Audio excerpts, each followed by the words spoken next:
Halo semuanya, kembali lagi ke YouTube channel Frendika Mahendra.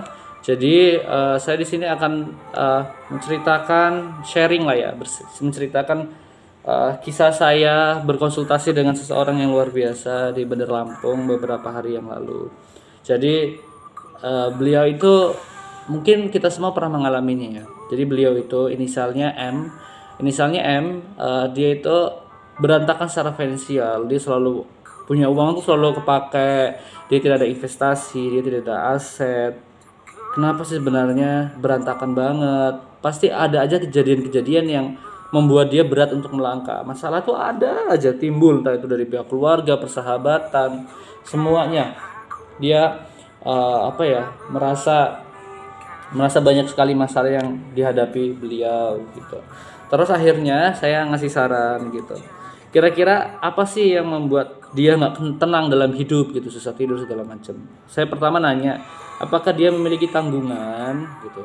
Kayak seperti hutang uang, hutang barang, segala macam gitu. Ternyata dia mengiyakan, dia banyak banget utang yang belum terbayarkan gitu. Akhirnya saya minta tolong dia untuk ngelis tanggungan dia itu apa aja, berbentuk uang, barang segala macam, itu beberapa, ada banyak lumayan. Dan saya bilang, masih masukan ke dia bahwa selesaikan dulu lah tanggungan-tanggungan itu gitu, entah bentuknya barang, entah itu bentuknya uang gitu. Karena percaya nggak percaya itu akan membuat diri kita tenang loh kalau udah beres loh.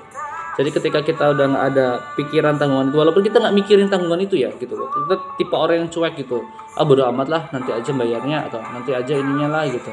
Padahal kita mampu untuk menyelesaikannya, tapi kita nggak melakukannya, itu buat kayak beban di batin sih gitu. Akhirnya saya ngasih masukan bahwa oke, selesaikan semua tanggungan, terus kamu bisa berkarir dengan tenang gitu.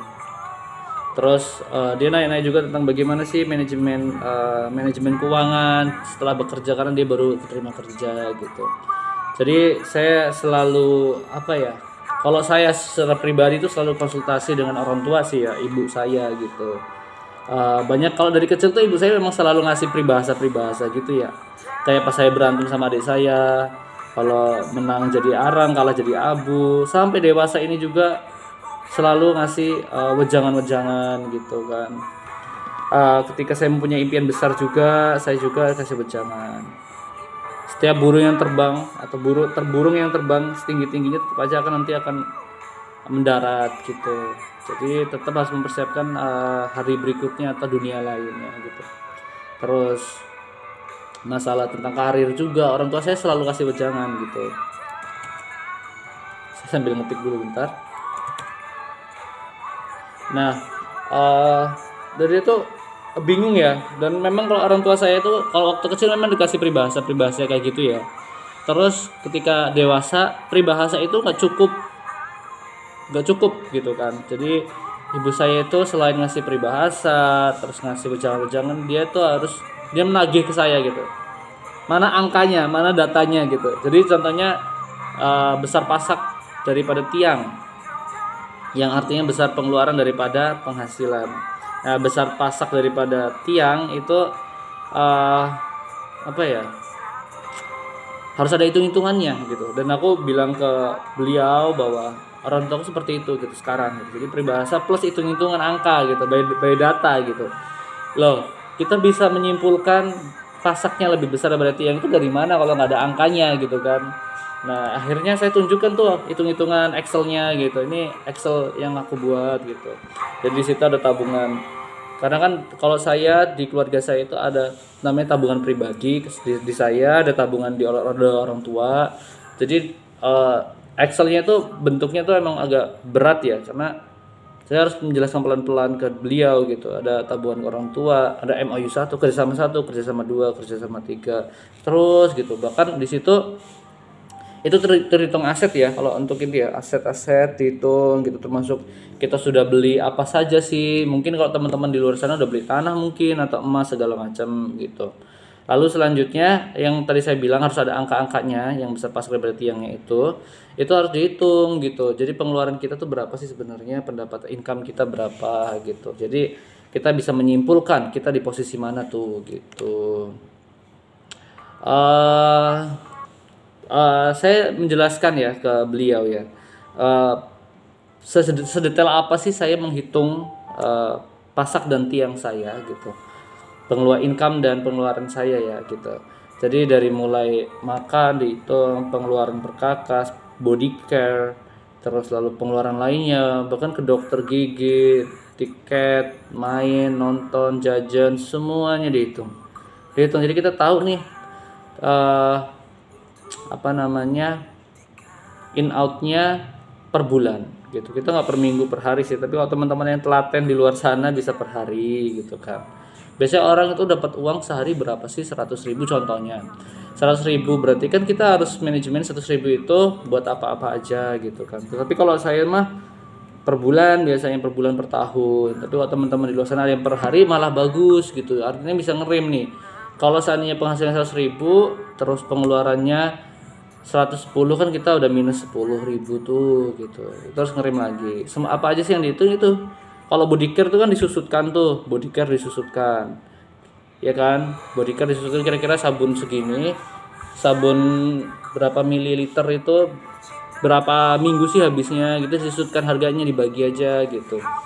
Makan itu dihitung, jajan dihitung, internet, wifi kalau yang bayar gitu kan, semuanya tanpa terkecuali gitu. Bahkan kasarnya ngomong, kita kan biasanya ada dana ini ya, dana buat sharing ke orang lain, itu juga dihitung gitu. Dalam arti bukan untuk hitung-hitungan, tapi untuk melihat seberapa sih porsi-porsinya gitu.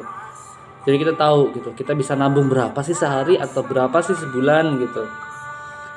Itu sih. Jadi mungkin aku ingin menunjukkan aja sih beberapa hitungan-hitungan yang ini sebenarnya simple dan mungkin orang lain tuh banyak yang remehin ya.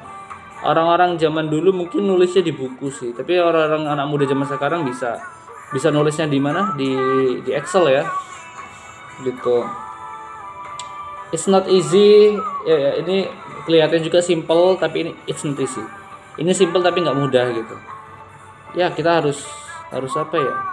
Harus ngerem kan kasarnya ngomong gitu. Apalagi yang pendapatannya belum besar gitu. Yang besar ngerem, yang kecil itu gimana bisa ngerem gitu.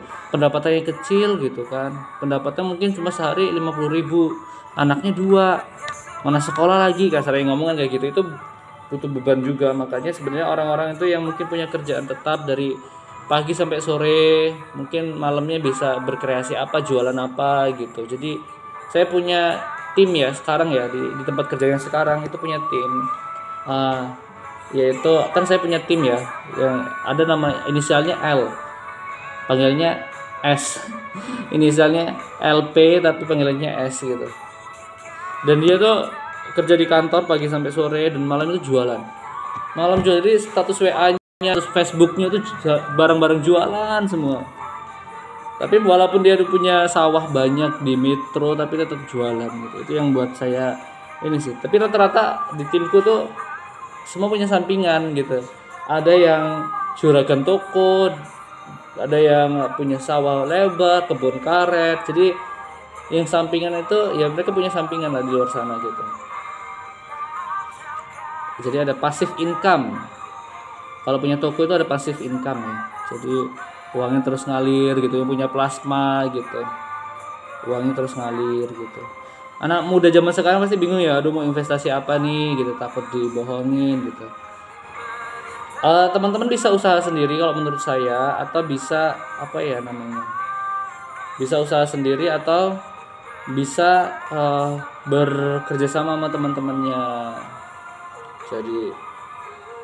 Jadi nggak sendirian gitu. Kalau nemuin masalah itu bisa dipecahkan bareng-bareng. Tapi ingat, ketika rame-rame itu bisa menimbulkan beberapa masalah juga gitu.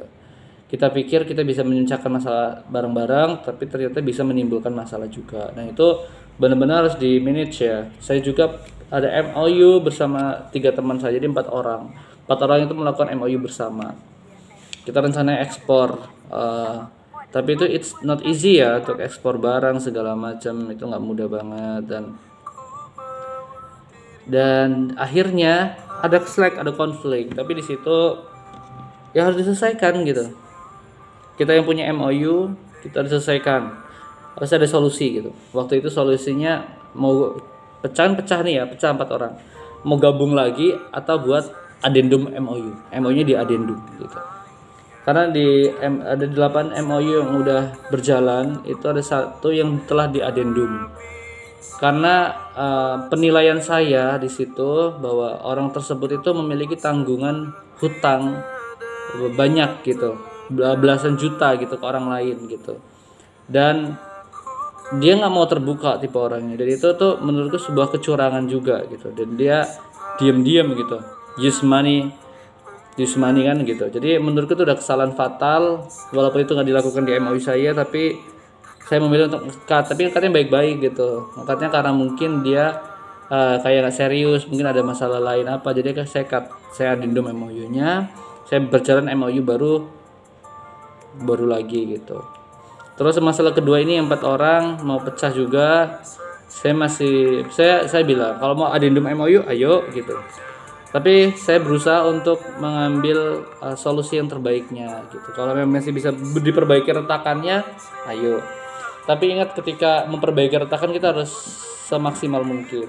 Ketika retakan kita tembel, mungkin suatu hari pasti akan retak kembali gitu. Makanya kita kadang-kadang apa sih yang pekerjaan atau hubungan kerjasama yang apa namanya, yang kita nuntut waktu nih, biasanya nuntut waktu kita biasanya weekend tuh, karena kita punya kerjaan masing-masing nih setiap weekday-nya gitu.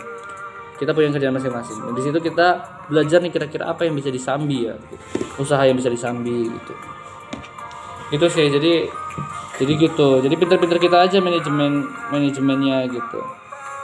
Nggak mungkin hubungan kerjasama itu nggak ada masalah. Pasti ada masalah. Mesti ada masalah gitu. Ada aja masalahnya, pasti ada gitu. Tapi don't worry ya, dihadapi semua. Tapi kemarin sempat ngobrol-ngobrol sharing sama senior di kafe ya, nongkrong bareng itu, bahas tentang anak muda nih sebenarnya enaknya investasi apa sih gitu. Boleh tanah gitu, boleh rumah, apa aja, tanah boleh, rumah boleh gitu. Cuma senior saya menganjurkan kalau rumah jangan, karena ada biaya perawatan, pajak, semuanya gitu. Tapi tergantung sih, kalau rumah itu digunakan secara mungkin disewain, itu nggak tahu nutup apa enggak. Terus dibuat home industry juga, saya nggak tahu bisa apa enggak, tergantung orang-orangnya sih, income-nya berapa gitu. Jadi kita lihat dari berbagai sudut pandang ya. Ada orang yang oke, rumah gitu, tapi kalau finansialnya nggak stabil, itu jadi bumerang juga. Ya intinya kalau seandainya nabung butuh waktu lama baru bisa beli tanah gitu. Semua ada resikonya ya, punya risiko masing-masing gitu. Jadi gitu. Jadi intinya semua itu harus diukur gitu. Tadi besar pasak dan tiang juga harus diukur gitu. Harus ada angka-angkanya gitu. Jadi mungkin teman-teman di luar sana, anak SMA sudah mulai harus belajar gitu, anak SMA. Coba sih hitung uang jajannya berapa gitu. Kalau dulu saya SMA jarang jajan sih ya. Mungkin teman-teman sekarang mungkin jajannya 10.000 sampai 50.000 SMA gitu. Nah itu habis buat apa aja gitu, karena ada juga orang yang dikasih uang jajan tuh benar-benar dikumpulin gitu sampai banyak duitnya baru dia beli sesuatu gitu. Jujur kalau saya sekarang lagi menghindari pembelian elektronik, mobil yang rata-rata yang value-nya turun gitu, yang aku nggak butuhin ya. Kalau laptop itu kan karena aku masih punya laptop, jadi aku nggak butuh laptop. Handphone juga saya nggak butuh, walaupun kameranya nggak sebagus HP-HP mahal gitu. Tapi nggak apa-apa, itu oke, yang penting bisa komunikasi gitu. Oke, jadi mungkin itu aja sih sharing tentang ini ya, tentang pengalaman ini ya, manajemen waktu, uang. Karena sebenarnya penting banget kalau kita melunasi semua hutang-hutang kita, dalam arti hutang uang, hutang janji, hutang barang. Kita kayak minjem jaket gitu ya, itu harus dipulangin gitu. Itu kayak kita akan dipersulit itu kedepannya itu kalau kita sering apa ya, sering meninggalkan hal-hal kecil seperti itu gitu. Jadi harus diselesaikan langsung gitu. Oke, mungkin itu aja dari saya sebelum lebaran ini. Saya minta maaf sebesar-besarnya untuk semua orang atas sikap dan perilaku saya yang menyakiti hati teman-teman di rumah. Oke, sampai jumpa di video selanjutnya. Bye bye.